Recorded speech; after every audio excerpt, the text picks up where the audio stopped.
As the league, its clubs and players continue to combat discrimination.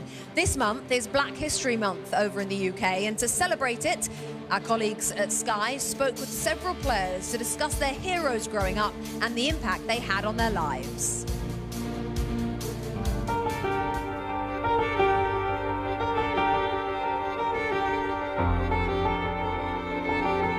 Footballers, as we know, heroes to millions, but growing up as a kid, who was your hero?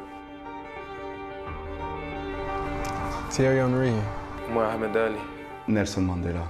My sporting hero is probably LeBron James. So I've picked my dad, my old man, yeah. Brian Deane, being obviously a lad from Sheffield and going to the games and watching him, he was my hero.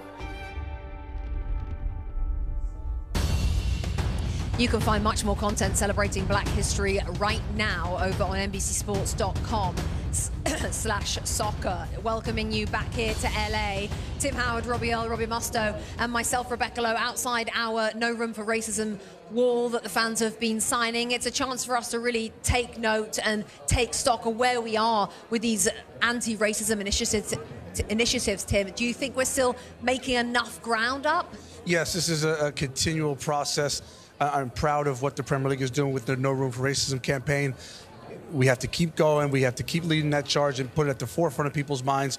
But I am proud to be a part of this. It's so interesting, Robbie, because we've had the taking the knee since Project Restart. Some players, the likes of Wilfried Zaha, have decided they don't want to take the knee. They feel like it's an empty gesture and they want to do something different to try and keep the conversation moving forward. Where are you standing on that whole conversation, Rob? I respect the players, Rebecca, to do what they think is right. We go back to Project Restart. You saw that powerful image of the players with Black Lives Matter on the back of their shirts, the first time it was done ever from the Premier League, that the players took the knee.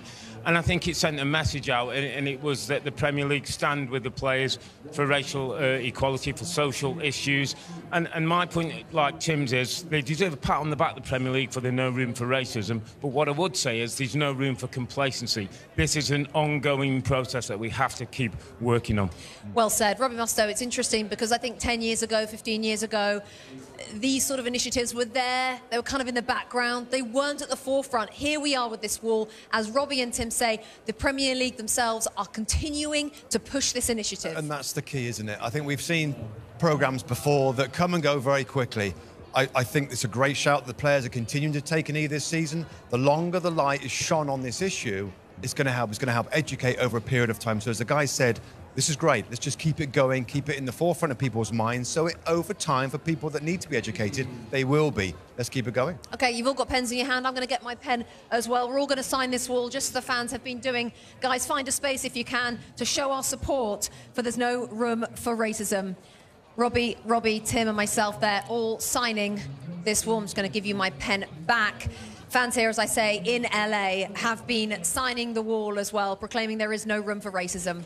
Arsenal legend Ian Wright, meanwhile, is also among those who've helped promote equality. Recently, the Wright family partnered with Barclays to create a short film about their personal football journeys, how family continues to play an integral part in their lives, and how their impact has showcased excellence in football and beyond.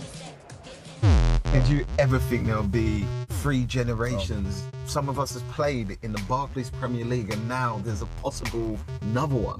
Decent ball, let me get it. Ooh! One of the things that I think about all the time is the racism side of it, because I've had it, you've had it, and so 3 generations, are we all going to have it? Granddad, Dad, thanks for coming to see me. Seeing black players playing at the highest level, before you saw them, man, you're thinking this isn't going to be possible. A legacy, really. Well, that's the thing, that's what I'm saying. Obviously, I idolised you. You're my dad, and I saw what you've done on the big stage, this type of finishes. What are the guys like in the dressing room now? They're more aware of it. If it did happen in a game, they'll come support us. If I wanted to walk off the pitch, they would follow me, or obviously, if I wanted to carry on, they would support me during the game. Progress is being made. You can feel the joy. There's joy coming. I can feel it. You know what I mean? Hi. Hi there, I'm Rebecca Lowe, studio host for NBC's coverage of the Premier League. Don't forget to hit subscribe to watch highlights all season long, and be sure to tune in for Premier League mornings every weekend at 7 a.m. Eastern. And for even more content, head over to Peacock, where we've got live games, original series and a dedicated round-the-clock Premier League channel featuring studio shows, classic matches and much more.